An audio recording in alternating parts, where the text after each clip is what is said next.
La gracia y la paz de Dios sea con cada uno de ustedes. Gloria al nombre de Cristo. Así que vamos a comenzar en breve, esperando que algunos hermanos se conecten y comenzamos.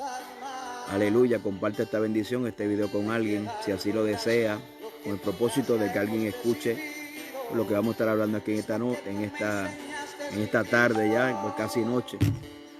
Así que Dios bendiga a todos los que están por ahí, evangelista Lili Dones, bendiga a Mili, ahí David, Dios bendiga a Efraín, amén, gloria al nombre de Cristo.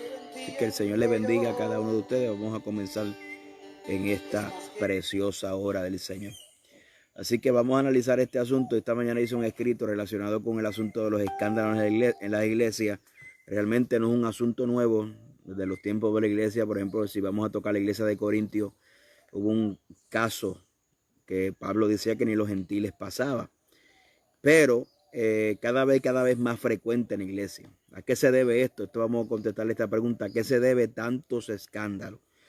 Yo creo, y tiene que ver de la perspectiva de cómo nosotros seleccionamos cómo nosotros le estamos dando, ¿verdad?, a los ministerios. Y hay un problema y que hay que poner los puntos sobre la mesa. Número uno, tenemos que entender que el ministerio lo da Dios, los dones lo da Dios.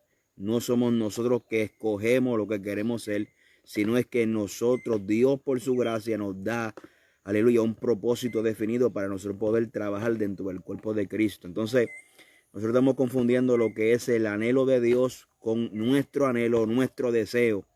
Y tenemos que volver a repetir cosas sencillas como Dios es el que llama, Dios es el que escoge.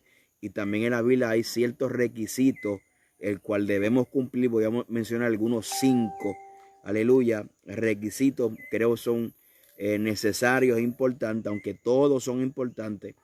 Aleluya, pero creo que son los más que estamos fallando. Hay un problema, por ejemplo, si hablamos acerca del ministerio, pues yo nunca cogí ser pastor. Dios me llamó a ser pastorado. Si yo hubiese escogido, puede estar seguro que lo menos que yo hubiese escogido en esta vida era ser pastor. ¿Por qué ser pastor? Porque vengo de una familia pastoral y sé el grande reto que hay detrás de ejercer este ministerio, pero sabemos que no solamente Dios es el que nos da, Dios es el que llama y Dios es el que capacita. Eso es muy importante.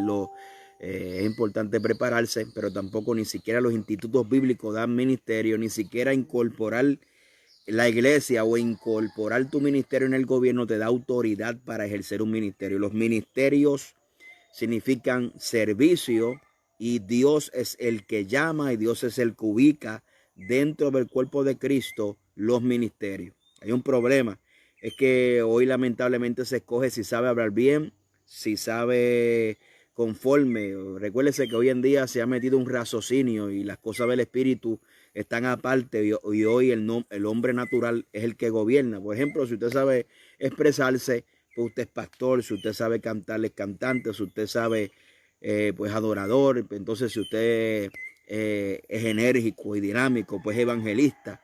Y lamentablemente una cosa no tiene que ver con otra. Y la gente, hay mucho discernimiento, como decimos nosotros, al ojo por ciento. No es porque Dios llama. Y lamentablemente detrás de esto también tenemos que tocar el asunto de los profetas. Los profetas que ven, analizan y profetizan. Yo no creo ese tipo de profecía. Yo creo que sí existe la profecía y que esa profecía es de parte de Dios y se debe analizar a las escrituras, a la verdad, a la luz de la palabra. Ahora, lamentablemente hoy la gente, recuérdese el liderazgo de la diferencia del liderazgo de Moisés, el liderazgo de Aarón, la diferencia del liderazgo de Saúl al liderazgo de David. Saúl es el hombre que lo escoge el pueblo porque quería ser igual que las demás naciones, mas sin embargo David es el hombre conforme al corazón de Dios. Ambos cometen pecados y yo creo y considero que los pecados de David fueron aún más escandalosos y visibles, mas sin embargo David era un hombre que estaba dispuesto a rectificar, a humillarse y a apartarse. O sea, no es que el hombre cometió un pecado y se lleve esa conducta de pecado. La Biblia dice que el que confiesa su pecado y se aparta alcanza misericordia. Lo que pasa es que hoy estamos disfrazando lo que es la debilidad. Cuando Pablo habló de debilidad en Corintios, Pablo estaba hablando de una debilidad física como ser humano, que usted se cansa, usted se enferma, se puede ver el momento que usted es un ser, yo soy un ser emocional, puede ser que me sienta mal en algún momento. ¿Usted me entiende? Esa es la lucha que Pablo estaba hablando y ese aguijón que probablemente era una enfermedad. Amén. Entonces, muchas veces queremos achacarle la debilidad como si fuera pecado. La debilidad no es pecado. Debilidad es cuando nosotros hablamos en el sentido de ser del ser humano. O sea, nosotros no somos querubines ni arcángeles, pero sí somos seres humanos. Nos cansamos, nos debilitamos y por eso es que tenemos que tener una total dependencia de Dios. Y ese es el mensaje o esa es la enseñanza que Pablo dice en Corintios, que le he rogado al Padre, a Cristo, que me quite este aguijón, y él me dijo, bástate en mi gracia, porque mi poder se perfecciona en tu debilidad. O sea, cuando a mí me falta la sabiduría de Dios viene. Cuando a mí me falta la fuerza, viene la fuerza de Dios. Cuando me falta la sabiduría, el entendimiento y todo esto, entonces Dios es el que, y obviamente nosotros somos débiles en Dios, porque Dios escogió lo débil, lo necio de este mundo, para avergonzar a los sabios y para, ¿verdad? Lo necio de este mundo escogió Dios para avergonzar a los sabios. Lo débil de este mundo escogió Dios para avergonzar a los fuertes. Entonces, en ese sentido, lamentablemente estamos viendo hoy en día mucha gente que lo pone el hombro, mucha gente que se pone en ello. No significa que porque usted tenga dinero para abrir una iglesia, significa que usted puede abrir una iglesia. Y este es un tema que yo siempre he hablado en otras ocasiones. Y es el tema de que porque debo o porque tengo, no necesariamente debo. Y lo vemos en el asunto del apóstol Pablo, cuando Pablo dice que no fue enviado a bautizar. Y la pregunta es, ¿por qué Pablo podía bautizar? Claro que podía hacerlo con toda libertad. Era un hombre capacitado, un hombre llamado por Dios, mas sin embargo él estaba enfocado realmente a lo que Dios lo había llamado, que era la predicación del evangelio. Entonces Pablo decía, bueno, entonces ahí tenemos otro punto muy importante, que no es lo mucho que usted haga, que es lo que usted haga en obediencia, ya sea mucho o sea poco, hágalo dentro del marco de la obediencia de lo que Dios lo mandó a hacer. Ahora, cuando la Biblia habla y el apóstol Pablo habla de los requisitos del anciano y los diáconos, es muy importante que entendamos porque hay unas características que aunque Dios no está buscando gente perfecta, tiene que llenar los requisitos. ¿Por qué? Porque esto va a evitar que en un futuro esa persona, si esta persona no cumple estos requisitos y vienen los azotes y los vientos, obviamente como creyentes experimentamos pruebas y situaciones, pero en el ministerio se duplica o se intensifica. Porque no solamente usted tiene que atender los asuntos de su salvación, los asuntos de su familia, sino son los asuntos ministeriales. Entonces la carga se doblega y se requiere de aquella persona que Dios lo ha llamado, obviamente que tenga la unción del cielo y no es nada más y nada menos que la capacidad, el dunamis. Es el permiso de Dios, es la licencia de Dios para operar en algo que Dios lo ha llamado a hacer. Ahora, la Biblia dice que Dios es el que pone. Mateo capítulo 3, verso 13 al 14, dice, subió al monte, los llamó a lo que él quiso y vinieron a él. Y él estableció a 12 para que estuviesen con él y para enviarlos a predicar. Dice que él llamó a los que él quiso. Y antes de esto hubo una preparación.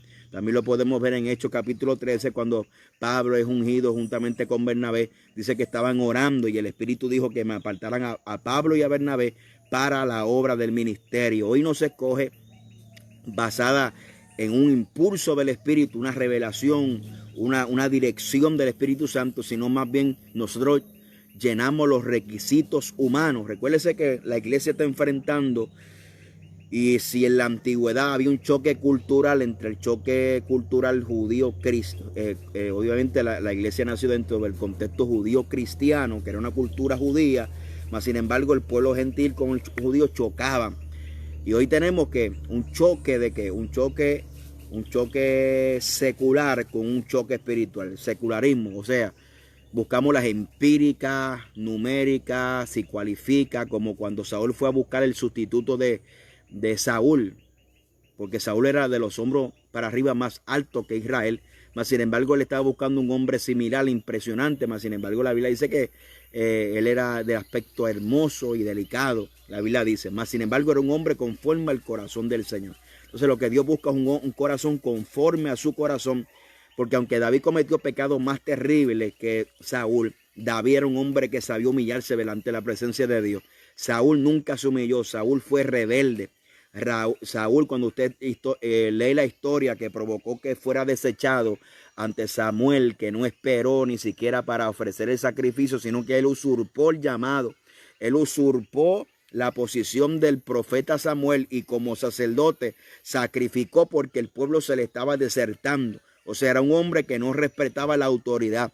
Era un hombre que si él creía, como el pueblo se le estaba desertando, él creía que podía asumir la autoridad, usurpar el llamado, la posición de Samuel como sacerdote y profeta delante del pueblo. Obviamente era un juez. Aleluya. Entonces, ¿qué pasa? Entonces tenemos esta generación es semejante. ¿Por qué? Porque nosotros tomamos decisiones basadas en la actitud del pueblo. Si el pueblo se deserta, nosotros entonces acomodamos las cosas para que el pueblo no se me vaya. Mas, sin embargo, tenemos que entender que tenemos una responsabilidad de parte del Señor. No significa que cuando nosotros hablamos que nuestro compromiso es con el Señor y no con el hombre, no significa que nosotros vamos a maltratar, vamos a ser unos tiranos, vamos a ser unos locos. Lo que nos referimos es que nosotros somos fieles al que Él tuvo por digno de ponernos en el ministerio. A ese es el que nos debemos, no es a los hombres. Entonces Saúl tomaba decisiones basadas en esa guerra, tomó decisiones aligeradas y cuando Samuel llegó le dijo, locamente has hecho. Y hay gente que están actuando a lo loco porque ellos actúan conforme a lo que ven en el pueblo. Si el pueblo los aplaude, dice, no, yo estoy bien. Mas, sin embargo, el aplauso del pueblo no significa que tenemos la aprobación de Dios. Si no, preguntan aún el mismo David cuando reunió a 30,000 personas para llevar el arca del pacto otra vez a la ciudad. Los 30,000 estuvieron de acuerdo, pero no era lo que Dios le pidió. Por eso hubo un quebrantamiento, tuvo que volver a humillarse, buscar dirección de Dios y se enteró que los que cargan el arca del pacto son los levitas. O sea, que muchas veces el status quo, la mayoría, no es el que establece la perfecta voluntad de Dios. Entonces, en ese sentido, la Biblia dice que Jesús escogió a sus 12 discípulos, luego de orar, Él escogió a quien Él quiso. Primera de Corintios capítulo 12, versículo 18 dice, mas ahora Dios ha colocado los miembros cada uno de ellos en el cuerpo como Él quiso. Y hay algo que tenemos que entender, los dones no dan ministerio. Tener dones no significa que tengo ministerio. Dones es una cosa, ministerio es otra. Usted puede tener el don de sanidad, usted puede tener el don de profecía, interprete que usted tenga un ministerio. Significa que se le dio un don para administrarlo conforme a la fe que le fue dado para el beneficio de la iglesia o del cuerpo de Cristo. No significa que es un ministerio. Los dones no dan ministerio. Ahora sí, los ministerios necesitan dones. Son cosas diferentes.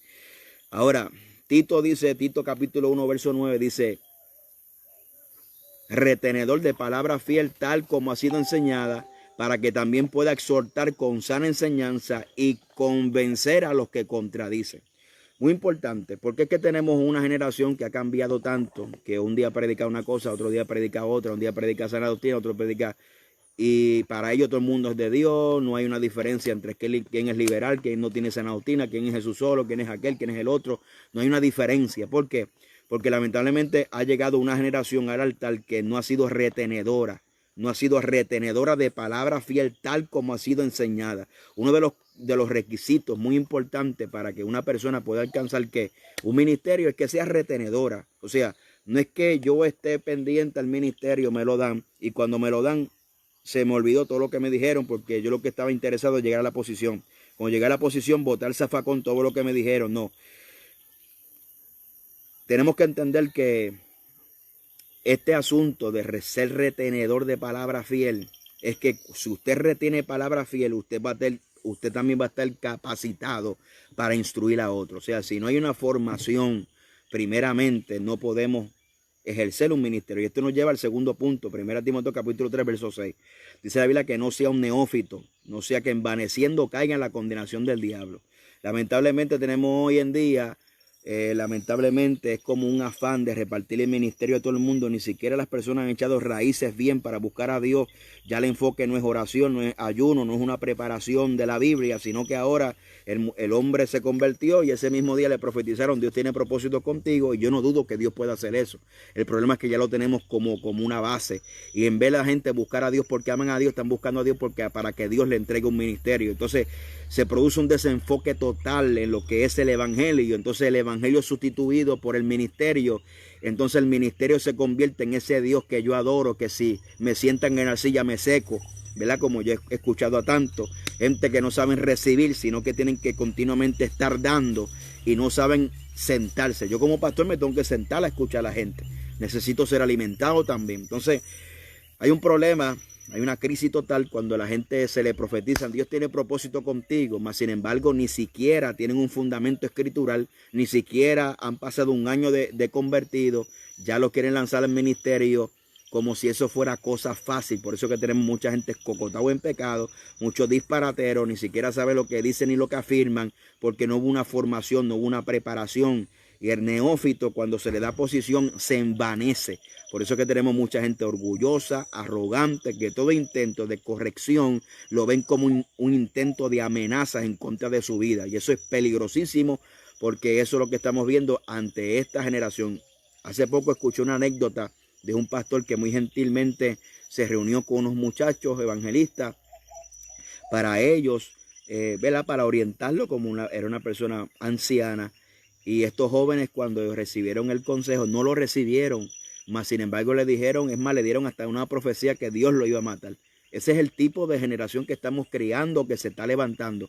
Una generación neófita que no acepta consejo, que todo consejo lo ven como una amenaza en contra de su ministerio.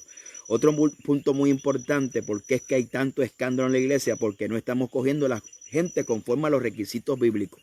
Otro requisito bíblico, de acuerdo a 1 Timoteo capítulo 3, verso 8, es que sea sin doblez. Y esa palabra muy interesante, dice el texto del 3:8, dice, deben ser honestos y sin doblez. Esa palabra va junto, porque la honestidad va relacionado a la dignidad. Y a los pastores les voy a decir algo, esa palabrita, esa palabra, ¿verdad? Porque mucha gente dice, ¿y de dónde que sabe la palabra reverendo? Yo jamás me llamaría reverendo. Una vez puse un video del reverendo Luis G. Morty y alguien salió diciendo, pero ¿dónde está esa palabra reverendo? Le voy a decir dónde está esa palabra. Esa palabra en 1 Timoteo capítulo 3, verso 8, es honesto, que significa reverencia o que es una persona digna de respeto. Reverendo no parte del título de que yo le tengo que rendir reverencia. Parte del contexto griego de honor, de una persona digna de honor. Pero como esos conceptos hoy en día están por el piso, que aquí no hay honor, aquí no hay palabra de honor, aquí no hay respeto y aquí no hay nada. Y esto es una crisis. Esto es una crisis en palabras sencillas. La palabra sin doblez, espero que entiendan ese punto. Sin doblez significa en el griego, la palabra griega 1351, que significa decir una cosa de una persona, va a decir una cosa a una persona y dar una visión distinta de otra. Por eso que sin doblez se define como no hablar mentira y que tus palabras sean respaldadas por tus hechos. Amén. Sea respaldada por tus hechos. Eso es lo que significa sin doblez. Yo no puedo hablar una cosa y hacer otra. Yo no puedo caer en mentira. Y mire que mucho mentiroso yo me he encontrado. Ay, Dios mío, se dañó el mensaje. Gloria al nombre. 1 Timoteo capítulo 3, versos 2, 4 y 5. Marido de una sola mujer, que gobierne bien su casa, que tenga a sus hijos en sujeción con toda honestidad, porque los que no gobiernan su propia, pues los que no saben gobernar su propia casa, ¿cómo cuidarán de la iglesia de Dios? Esto no significa que mis hijos sean perfectos. Esto no significa que mis hijos sean perfectos. No significa que no cometan errores. Significa que en mi casa debe haber un orden. Debe haber un orden establecido. Amén. Y que mi familia debe ser, ¿verdad?, conforme al modelo bíblico. Marido de una sola mujer, mis hijos en honestidad, y que debe haber una gobernanza correcta de mi casa. Gloria al nombre del Señor. Así que oremos a Dios para que esto sea así. Recuerden muy bien que los hijos de los pastores no son pastores, los hijos de los doctores no son doctores, los hijos de los dentistas no son dentistas, son niños que están en su desarrollo como todo cual. Punto número 5 dice que no sean avaros ni codiciosos de ganancia deshonesta. Primera Timoteo capítulo 3, verso 3. No codicioso de ganancia deshonesta, sino amable, apacible, no avaro. El hombre codicioso a menudo es cruel, en tanto que el avaro es simplemente tacaño, mezquizo. y también implica amor al dinero, y esto también lo lleva a la deshonestidad para adquirir ganancias deshonestas, con lo cual convierte en un mal administrador. O sea, por eso que tenemos tanto escándalo, muchas veces hasta con el dinero en la casa de Dios. Conclusión: mientras los hombres sigan escogiendo bajo criterios humanos quiénes son los que deben tener ministerio en la casa de Dios, los escándalos van a seguir surgiendo. Mientras estemos escogiendo a la gente por el que canta lindo, por el que sabe hablar, por el que tiene títulos, los escándalos van a seguir a diestra y siniestra. Mas sin embargo, aquellos que son conforme al corazón de Dios, se les hace difícil llegar al ministerio y ser aceptado, porque esa es la verdadera marca. Los vientos contrarios para nosotros poder llegar y alcanzar lo que Dios dijo es la mejor indicativo de que vamos en el camino correcto y de que Dios nos ha llamado. Las guerras, las vicisitudes, las oposiciones, las batallas, todo esto implica que voy en camino correcto. El ministerio y el llamado que es de Dios no viene fácil, viene con grandes luchas, grandes retos y grandes desafíos. Y si nosotros no tenemos este fundamento, cuando soplen los vientos y la tempestad en el ministerio, no vamos a poder soportar. ¿Por qué? Porque hay gente que llega al ministerio con puertas abiertas. Esas puertas abiertas en el descuido se van abriendo. Por eso que tenemos tantos y tantos escándalos aún. Amén. Antes pasaban escándalos, pero no llegaban al altar. Ahora están en el altar. Eso que tenemos, hermano, el recasamiento aún dentro de la iglesia. Amén. Dentro de la iglesia, recasamiento. Pastores que llegaron con una pastora, ahora se casaron con otra. Entonces, en esa iglesia pasaron 2 pastoras y un pastor tremendo. Gloria al nombre del Señor Jesucristo. Así que Dios nos ayude mientras nosotros, aleluya, por eso es que ha habido un aumento en estos últimos 20 años, diría yo, o más, de estos escándalos que lo que producen es que la iglesia pierda credibilidad, y por causa de estos escándalos la iglesia pierda, ¿verdad?, credibilidad, y dice que también por causa de esto el camino es blasfemado. Entonces, fíjese bien, hermano, si nosotros cogemos la gente bajo los criterios bíblicos, tienen un fundamento, van a tener un fundamento, van a tener una formación, no van a ser ministerios huérfanos que cayeron en paracaídas de la noche a la mañana, amén, sin saber lo que dicen y afirman. Por eso es que debemos ir a la Biblia, que sea el Señor el cual llame. Y hay un problema, que hay gente, mire, fíjese bien, la gente dice, no, a mí me llamó Dios y no el pastor. Entonces el problema es que están pendientes que el pastor le dé la parte. Pues entonces, si Dios te llamó, a ti no te veo preocupar si el pastor te da la parte o no te da la parte. Porque si te llamó Dios, Dios va a poner en el corazón de ese ministro que es de Dios, que te dé participación y que te desarrolle. Por eso que es contraproducente. No entiendo el lenguaje de muchos diciendo que Dios me llamó, pero no se me abren puertas. Dios me llamó, pero no, si Dios te llamó, te lleva por proceso, y el que te llamó te abre puertas. Amén. Eso es la realidad. Mientras nosotros sigamos escogiendo a la gente y poniéndolo porque cantan lindo, porque saben hablar, porque tienen universidad, y Dios puede escoger a quien Él quiera. El problema es que no estamos dejando que sea Dios el que escoja. Y usted, hay un problema muy importante. Otro problema es que la gente, ellos mismos se ponen. O sea, comienzan a recoger profecía de todo el mundo. Nunca hubo una profecía en su iglesia de que iban a hacer algo, sino que hubo una profecía en cuartos oscuros. Esa gente se le llena en la cabeza y de la noche a la mañana se van de las iglesias, dividen congregaciones, son pastores. ¿Por qué? Porque ellos mismos anhelaban ser algo. Esto no depende de lo que tú anheles ser, esto depende de lo que Dios te mandó a hacer. Lamentablemente la ambición, tenemos mucha ambición de lograr ser algo. Y también tenemos que entender, no todos los evangelistas son de montarse en un avión. No todas las personas son de las naciones. Entonces yo veo a muchos que tienen esas aspiraciones y no están conformes con lo que Dios los llamó. Si Dios te llamó a las naciones, pues gloria a Dios y aleluya. Pero si Dios te llamó a ser evangelista de tu iglesia, una persona que comparte la palabra en tu comunidad, diferentes tipos donde se sirve. Muchas veces el enfoque ministerial se concentra fuera de la iglesia. Muchas veces el enfoque ministerial no se concentra dentro de la iglesia. Yo considero que si hay gente que Dios ha llamado al ministerio dentro de la congregación, creo que primero deben ser bendición a la congregación. Yo siempre le doy oportunidad a todos los que son evangelistas en mi iglesia, campañas, cultos. Amén. Prefiero poner uno de mi iglesia que uno de afuera, y no significa que menosprecio el de afuera, sino que entiendo que si hay ministerios que Dios permitió que estuvieran allí, que se desarrollen, que se levanten, es para el mismo beneficio de la iglesia, del cuerpo local de Cristo. Mas, sin embargo, tenemos que entender que no todos los evangelistas son de aviones, no todos los evangelistas son de viajar a las naciones. Y muchas veces tenemos ministerios frustrados porque están luchando con sus propias ambiciones, pero no le permiten a Dios que sea Dios el que le ponga la visión de qué fue lo que Dios te llamó a hacer. Y hay diferentes facetas en el ministerio. Aunque yo soy pastor, yo comencé en la calle, comencé en los Teen Challenge, comencé en los hogares, en Teen Challenge fui mucho a predicarle, las cárceles, hospitales. Y Dios te va llevando, no significa que tú dejes de hacer otra cosa por otra cosa. Pero hay gente que no quieren pasar esos talleres, y esos talleres le dan a uno una experiencia. No solamente montarte un avión y predicar un congreso, predicar ante miles de personas, te dan una experiencia. La experiencia, esas pequeñas experiencias, predicar en la cárcel, predicar un Teen Challenge, predicar en la calle, ir al culto a dar seguimiento. Son experiencias que van, mire, poco a poco formando y que te van a dando la talla donde Dios te quiere llevar. Ese es el problema. Veo mucha gente frustrada porque no se le abren puertas, porque a fulano lo miran más que a mí. Si tú tienes un Facebook Live que se te metieron 3, 5, gózate. No debes envidiar a aquel que se le metieron 15,000, porque de esto no se trata eso, no es ambición, es Dios el que pone la gracia y tú vas a llegar. Si usted está en obediencia, tú vas a llegar donde Dios quiere que tú llegues. ¿Escuchó eso?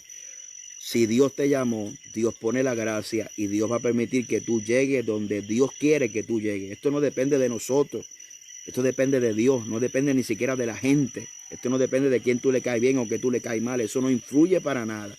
Mucha gente pone esos obstáculos como algo tan y tan grande para yo no poder alcanzar la voluntad del Señor, y eso no es así. No importa quién se te oponga, no importa quién no esté de acuerdo, no importa quién se te opuso, si Dios te llamó, tarde o temprano, usted va a alcanzar lo que Dios dijo que tú vas a alcanzar. Tan fácil y tan sencillo como eso. Así que usted descanse en el Señor, descanse la voluntad del Señor. Amén. Confía en Dios, siga haciendo su trabajo, sea 1, sea 2, mañana serán 10, mañana serán 50. Pero cuando usted mira el modelo de liderazgo que se le aconsejó Jetro a Moisés, dijo: pon gente de decenas, gente de 50, gente de 100, de 1000, de 10,000, de conforme a la capacidad. Y si usted es fiel a Dios en lo poco, en lo mucho, Dios lo va a poner. Ese es básicamente lo que tenemos que entender. Dios da los ministerios, Dios es el que pone dónde es que yo voy a alcanzar, dónde es que yo voy a llegar. Ni siquiera depende de los hombres, y Dios es el que llama. Así que Dios me le bendiga, Dios le guarde. Tener un culto por Zoom ya mismo. Así que el Señor le continúe bendiciendo a todos. Un abrazo hacia adelante en Cristo. Permanezca fiel creyéndole a Dios que pronto el Señor viene a buscar su iglesia. Así que un abrazo hacia adelante en Cristo.